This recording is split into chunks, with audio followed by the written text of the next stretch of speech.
왜 수학을 해야 되느냐. 이게 고등학교가 이렇게 들어가는 것 자체에서부터 힘들다라는 얘기는 들어간 다음에는 상상을 초월한다는 얘기입니다. 일단은 일어나는 시간 자체가 많이 달라질 거고요. 밤에 들어오는 시간이 많이 늦어질 거예요. 그래서 아침에 나가는 시간은 조금 일정하다 치더라도 밤에 아이들이 클리닉 끝나고 오면 12시 넘어서 올 수 있거든요. 네. 저는 모르겠습니다. 제가 저한테 지금 그 공부하라고 하면 절대 못하는데 그 나이니까 그냥 버티고 있는 것 같기는 합니다. 근데 그렇게 아이들이 뱅뱅뱅뱅 돌고 있고 거기에 아까 얼핏 말씀드렸던 이제 외대보고 같은 경우에는 수요일날 대원해고도 수요일날 이럴 때 방과후가 없어요. 뭐 살짝 나올 수 있어요. 저기 외대보고는 주말에 그리고 대원해고는 수요일 주말 이렇게 해가지고 나와서 학원에 가게끔 만듭니다. 그러니까 이제 정시랑 수시가 다 좋은 거거든요. 근데 그런 학교에 가는 아이들 만만치 않게 지금 준비를 갖다가 하시고 계셔야 되는 시점이라는 거를 말씀드리는 거고요. 일단 수학에서 제일 먼저 고민하시는 게 이거예요. 수학 공부를 그래서 열심히 하면 좋대. 미리미리 수학 어려우니까 해놓으면 좋대. 앞에서 그 얘기들을 새 선생님이 다 하셨을 텐데 여기에서 어머님들이 혹은 아버님들께서 가끔 착각하시는 게 있어요. 우리 아이들 수학 공부 열심히 해야 되는 이유가 이 두 개 중 뭘까요? 수학자 시키시려고 하면은 지금 여기 있으실 필요가 없습니다. 네, 그냥 영재반, 과학반 이런 데 보내시면 되거든요. 그래서 이거는 결론은 너무 뻔하다. 대학 잘 가기 위한 수단이다. 그러려면 그냥 창조적으로 계속 문제를 푸는 것들을 찾아다닐 게 아니라 푼 문제가 실수가 있다라고 하면은 그 실수를 갖다가 실수를 가급적 줄여가는 방향으로 아이들이 열심히 수학을 해야 된다라고 하는데 이제 방점이 있죠. 그래서 수학자가 대하는 것과 대입을 위한 수학의 학습법은 차이가 굉장히 큽니다. 일단 진짜 수학자들은요, 레알 수학자들은 잔계산 많이 틀려요. 그거는 제가 전공이 역사라서 또 말씀을 드릴 수 있는데 역사학자 중에서도 이게 연도 많이 틀리시는 분들 정말 흔하게 많습니다. 연도 정확히 아시는 분들 별명확히 없어요. 생각보다. 왜냐하면 그 사건 자체에 대한 집중과 탐구를 하기 때문에 연도 뭐 중요해 찾아보면 되지 이렇게 얘기해요. 그래서 연도 갖고선 태클 걸면은 뭐 자질구레한데 신경 쓴다고 이렇게 얘기하시는 분들 되게 많거든요. 수학자들은 그래요. 그런데 우리 아이들은 잔실수하면 될까요? 안 될까요? 안 되죠.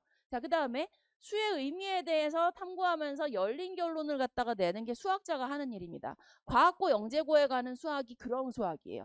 그래서 과학고나 영재고에서 수학을 열심히 공부한 친구들한테 수능 문제대를 이렇게 놓고 풀라 그러잖아요. 그러면은 대학 수학도 막 풀어 제끼는 애들이 수능 수학을 그렇게 많이 틀려요. 근데 얘네들이 수능 수학에 적응하는데 1년이 걸립니다. 그래서 방법이 완전히 다릅니다. 그래서 이렇게 공부할 필요 없다라고 하는 말씀 먼저 드리고 싶고요.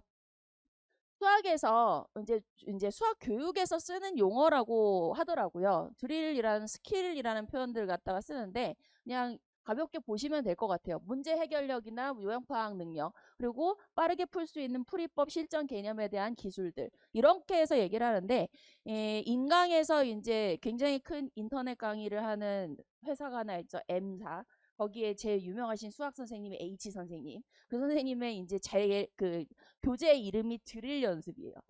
여기서 따서 쓰신 건데 계속 푼 문제 또 풀고 그 다음에 정확하게 같은 것들을 풀고 비슷한 문제 난이도 조절해가면서 푸는 연습들을 갖다가 한다. 그게 선생님들께서 얘기하신 뭐 하나 틀렸어. 그럼 유사문항을 갖다가 계속 돌려 푼다랑 같은 말입니다. 근데 그럴듯하게 얘기할 때 저런 말을 쓰죠. 이렇게 보시면 되겠고요. 이 역할은 자주 출제되는 유형에 익숙해지고 그 다음에 시간 문제를 줄일 수 있고 그 다음에 고난도 문제도 효율적으로 풀 수 있는 방법을 아이들이 터득해 간다라고 하는데 이제 초점이 있습니다. 그럼 이렇게까지 풀어야 되는 이유가 뭐냐? 이런 마스터를 갖다가 해야 되는 이유는 수학이 안 잡히면 다른 과목이 갈 수가 없어요. 시간이 안 나와요. 수학에 너무 많은 시간을 뺏겨요. 제가 재수종합반에도 지금 10년을 넘게 있었는데 재수종합반 아이들도 막상 오면은 재종이면 다 잘할 것 같잖아요. 근데 재종에서도 9등급제 수능에서 4, 5등급 나오는 애들이 있어요. 무려 6월까지. 그럼 그 친구들이 이제 상담을 하러 내려옵니다. 그러면 제가 이제 물어보고서는 이제 특히 문과 아이들이 많이 얘기를 해요. 심각하게 안 좋은 점수는 40점도 받습니다. 100점 만점에. 그러니까 얘는 거의 심각한 수준이죠. 어쩔 줄 몰라 하고 합니다. 그러면 그때 제가 그냥 한마디 해요. 어떻게 하고 있는데? 라고서 일단 질문을 던집니다. 그러면은 선생님 이해해서 풀어야 되고 논리적으로 풀어야 된다는데 수학 선생님들이 그렇게 말씀하시는데 저렇게 못하겠어요. 어떻게 하죠? 하면서 울어요. 그러면 이제 이렇게 지켜보고 있다가 제가 딱 한마디 합니다. 너 수학자가 될 거야. 아니면 수학에서 답만 맞추면 돼. 라고서는 얘기를 하죠. 수학에서 답만 맞추면 돼요. 수학 안 할 거지? 학자 될 거 아니지? 그러면 학자 될 거 아니에요. 자, 그러면 내가 시키는 대로 해봐. 라고 한 다음에 제가 하루에 10문제씩 거의 다 그냥 암기하는 것처럼 풀이 과정을 다 외우라고 해요. 이제 10개씩 외우는 거 보통 잘 못해요. 그래서 5개 정도씩 해서 외우고 다음날 아침에 풀고 맞으면 넘어가고 아니면 또 풀고 이런 식으로 해가지고 한 달만 해보라고 얘기하거든요. 그리고 약속을 갖다가 받아내죠. 절대 꼼수 쓰지 말고 솔직하게 다 할 것. 진짜로 정직하게 5개씩 다 외울 것.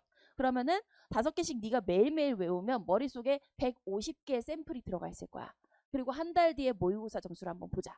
라고 이야기를 합니다. 100% 성공했습니다. 다 점수 올랐어요. 네. 문과생도 그 정도고 제가 3월 달에 그런 상담을 한 친구 60점 나온 친구가 있었는데 그 친구가 3월 달에 제 얘기를 듣고 그 다음에 공부를 열심히 해서 미적분 시험으로 선택을 해서 봐서 97점 나왔습니다. 네. 그래서 정시로도 수학 점수가 문과인데 정시로도 90점 이상 나와가지고 대학 잘 갔어요. 네. 그래서 우리 아이들이 수학 문제를 풀 때 머리를 싸매고 있다라고 하면은 일단 풀이 과정 열심히 보고 그대로 쓸 수 있게끔 하는 것도 하나의 방법이 된다. 이 말씀은 좀 드리고 싶습니다. 유사 문제로 돌려푸는 거가 똑같은 거예요. 이제 유사 문제를 돌려푸는 거를 좋아하는 학생들이 있고요. 그냥 푼 문제를 다시 푸는 걸 좋아하는 학생들이 있어요. 별 차이는 없습니다. 똑같습니다. 똑같은데 이제 어떤 걸 더 좋아하는지 좀 보셔야 될 것 같아요. 이게 한 것 또 하고 또 하고 또 하는 반복이 잘 되는 친구들은 소위 MBTI로 따지면 S들이고요. 그리고 무조건 새로워야 되는 애들은 MBTI에 떨어지면 N들이 많아요. 근데 N들은 숫자 하나만 바뀌어도 새 거라고 생각해요. 사실 다 똑같은데. 그래서 그 전법을 갖다가 쓰시면 되고요. 그 다음 절대 속으시면 안 되는 아이들의 이야기. 은근히 유사 문제 반복을 싫어한다고 문제 바꿔달라 그러고 숫자 바꿔달라 그럽니다. 그러면서 뭐라 그러냐면 아는 거는 틀렸어. 실수야. 다음에 맞출 수 있어. 에이 아무것도 아닌데 왜 그래? 라고 얘기합니다. 근데요 그 말은 아이가 사실은 제대로 문제를 풀지 않았다는 얘기예요. 예. 수능에서 아이들이 재수생이고 아니면은 재학생이고 할 거 없이 점수가 안 나오는 이유는 뭐 때문이냐면 모르는 문제가 많아서 안 나오는 건 아닙니다. 아는 건데 틀리는 경우예요. 그래서 이 말은 아는 건데 틀렸다라는 말을 갖다가 굉장히 자기 방어적으로 한다라고 보시면 될 것 같습니다. 그래서 푼 거를 또 풀고 해서 절대 실수가 일어나지 않게끔 만들어야 된다. 요 말씀을 좀 전해드리고 싶습니다. 이거는 수학을 잘 푸는 애들도 이런 실수를 가끔 합니다. 제가 데리고 있었던 친구 중에서 고3 때까지만 해도 수학을 갖다가 학원 다니면은 너무 잘 풀어서 푸는 족족 100점이었던 남학생이 하나 있었어요. 근데 그 친구가 자기는 100점이니까 당연히 이제 수능과 관련된 6평, 9평 수능도 잘 보겠지라고 했는데 고3 때 6월 평가원 모의고사 때 100점 받던 성적이 80점이 나왔대요. 그리고 7월에 또 다시 100점이 나오고 그 다음에 9월 평가원이 또 80이 나오고 10월에 다시 100점이 나오고 수능이 80이 나와서 재수. 같은 일이 또 반복돼서 삼수. 삼수할 때 제가 담임을 했습니다. 그래서 그 담임할 때 이제 이 친구가 그런 고민을 얘기를 하더라고요. 그래서 왜 그럴까? 너무 혹시 문제 풀 때 긴장하니? 사람 많은 데서 풀어보거나 적은 데서 풀어보거나 우리 다양한 환경에서 한번 풀어볼까? 라고선 해봤어요. 경시대 문제도 갖다 줘봤어요. 보통은 반타작도 못하는 문제를 얘는 한 개 틀리더라고요. 굉장히 잘하는데 또 9평에서 80점을 받았어요. 그래서 그 친구 때문에 제가 굉장히 골머리를 앓았던 적이 있었거든요. 한참 고민하다가 어느 날 문득 생각이 나서 그 친구 수능 보기 한 3주보다는 조금 더 뒤쪽이고 4주보다는 안쪽인 그 시점쯤에 혹시 너 너무 자잘한 계산은 쉽다라고 생각하고 뛰어넘으면서 암산하니? 라고 물었어요. 그랬더니 그렇대요. 혹시 그런 문제에서 틀린 적 있냐고. 그랬더니 맞대요. 부호 잘못 쓰거나 혹은 루트 잘못 쓰거나 가우스 기호 다르게 봐가지고선 틀린 거 있느냐 그랬더니 맞다는 거예요. 근데 왜 그랬어? 라고 했더니 30번 문제 풀려고요. 그래서 앞을 빨리 풀려고 하다 보니까 앞에서 잔실수가 주르륵 나와서 다 틀려버리는 거예요. 그래서 그때 한마디 했죠. 30번을 안 풀고 96점 받을래? 아니면은 30번을 버리고 나머지를 완벽하게 풀어서 30번을 갖다가 풀고 80점 받을래? 아니면 30번을 포기하고 96점 받을래? 너무 정해진 답이죠. 그래서 앞으로는 네가 푸는 문제를 네 동생한테 그대로 풀이지 준다라는 마음으로 일일이 다 써라. x제곱 마이너스 4x 플러스 4는 0이다. 괄호하고 x 마이너스 2에 괄호 닫고 제곱은 0이다. x는 2다까지 써라. 그렇게 이야기를 해줬더니 그 다음 주 시험 모의고사에서 점수가 바로 뛰고 그 다음에 수능에서 96점 딱 나왔더라고요. 물어봤어요. 국어도 100점인데 수학이 96점이고 제가 수학 능력을 아니까 왜 96점이 나왔어? 라고 했더니 제가 30번을 풀겠다고 마음먹는 순간 앞을 놓칠까봐 아예 30번 안 봤어요 하더라고요.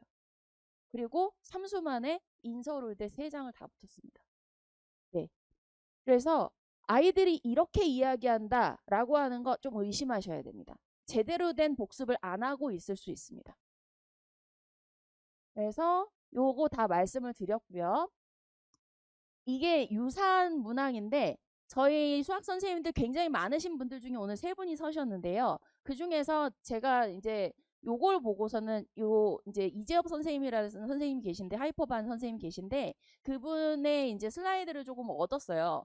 그래서 교재는 요렇게 생긴 교재를 갖다 놓고 테스트할 때 문제를 살짝 점수 이제 숫자를 바꾼 거죠. 근데 이제 틀린 거예요. 그러면 요 문제를 여기다가 확인 갖다 놓은 다음에 숫자만 살짝 바꿔가지고 3개를 풀어놓고 자 4배 오답 클리닉 이렇게 하는 게 결국 드릴 앤 스킬 프랙티스입니다. 대부분 선생님들이 그 작업을 하고 계시는 거고 이걸 아이들이 빠르게 소화하면 집에 일찍 퇴근하는 거고 소화가 안 되면 늦게 퇴근하는 것이다. 이렇게 아시면 될 것 같습니다. 네, 그래서 이거는 사운드가 안 들려요. 근데 다 저기가 있기 때문에 밑에 이제 보여드리고 싶었습니다. 유명하신 인터넷에서 나오는 강사분이죠. 정승재라고 하시는 분. 개념으로 가는 거 아니고 프로야구 선수들도 맨날 연습하는 사람들이 제일 잘한다. 오타니 같은 탑들 하루 종일 연습한다. 치는 방법을 몰라서 연습할까? 아니야. 계속 하니까 실력이 오히려 더 좋아지는 거야. 그 연습 안 하면 바로 떨어져. 수학 나 맨날 풀어. 나도. 근데 넌 그 감각 떨어질까봐 나도 맨날 풀어. 근데 너 왜 안 풀어? 라고 얘기하는 장면이죠. 네. 피아노 연습하는 사람들 매일매일 피아노 치죠. 제가 아는 피아니스트 언니 중에서 한예종 입학한 언니가 있어요. 딱 한 명 반주과 뽑는데. 근데 그 언니의 삶을 갖다가 그때 물어봤더니 그냥 하루 종일 김밥 3줄 사놓은 다음에 아침부터 밤늦게까지 14시간 동안 피아노만 친대요. 임윤찬이 그렇게 쳤겠죠. 네. 그래서 결국은 한 거 또 하고 또 하고 반복하는 거. 그거를 숫자 바꿔서 다양하게 반복을 하든 아니면 똑같은 문제집을 여러 번 풀어서 틀리지 않을 때까지 풀든 어쨌든 그 반복이 아이들의 점수 향상에 상당한 도움이 된다. 요거를 갖다가 아이들이 꼭 기억했으면 좋겠다. 그리고 틀린 거에 대해서는 일단 실수할 수는 있어. 근데 다음번에 틀었을 때는 실수하면 안 돼. 라고 얘기하면서 정확하게 풀 것을 아이들한테 얘기해 주시면 좋을 것 같습니다. 그래서 무엇보다 수능 문제는 개념을 레이어드해서 압착한 문제들이에요. 그래서 개념이 약하면 절대 문제를 풀 수가 없습니다. 아까 그 친구도 80점 맞았던 이유가 개념이 약해서가 아니라 자기가 빨리 풀려다 보니까 개념 하나를 놓치는 거예요. 그러면은 거기에서 빵꾸 나서 문제 틀리는 거예요. 그리고 평가원 아저씨들은 굉장히 아저씨인지 아줌마인지 아무튼 섞여 있는 그분들은 굉장히 머리가 좋아서 자기네들끼리 온갖 부호를 다 바꾼 다음에 오답으로 놔요. 그러니까 애들이 속죠. 네. 그래서 기본 개념이 제대로 정립되지 않으면은 절대 문제를 풀 수 없으니 기본부터 차곡차곡 올라가는 게 일단 중요하다. 빠르게 보는 것도 물론 필요하지만 빠르게 본 다음에 특정 개념이 구멍이 나면 그 개념을 갖다가 메우고 가야 되는 이런 것들도 이제 말씀을 드리고 싶습니다. 그래서 수학 선행이 빠르게 진행되는 게 좋긴 좋아요. 왜냐하면 그만큼 숙성할 시간이 생기거든요. 그런데 이해도 못하면서 진도만 빼는 거는 별로 추천드리고 싶지 않습니다. 특히 대단히 수업을 갖다가 들었다. 저 선생님이 유명하다더라 라고 해가지고 들었는데 나만 못 알아듣고 있어. 문제를 못 풀어. 이거는 도움이 안 돼요. 네. 그런 경우에는 아이를 소그룹으로 옮기시거나 아니면은 이제 따로 클리닉 때 열심히 선생님한테 질문하시는 이런 일들을 갖다가 좀 선택하시는 게 좋을 것 같고요. 그리고 선행하시려면은 대수와 미적 원 정도는 떼고 가시는 게 좋습니다. 확통이 더 쉽다라고 생각하실 수 있는데 확통이 의외로 까다로워요. 우리 아이들의 확통은 지금 2, 3학년이 푸는 확통하고는 좀 다릅니다. 이과형 확통이기 때문에. 그래서 확률은 해도 괜찮은데 통계는 조금 어렵기 때문에 통계는 밀어놓고 확률은 살짝 건드리는 것도 괜찮습니다. 공통수학 2 부분에서 경우의 수가 나와요. 지금 아이들한테 경우의 수 물어보면 애들 몰라요. 야 이거 주사위 던지면 경우의 수가 몇 개 나올까? 이런 질문 하시면 애들 못 알아듣습니다. 네, 아직 못 알아듣습니다.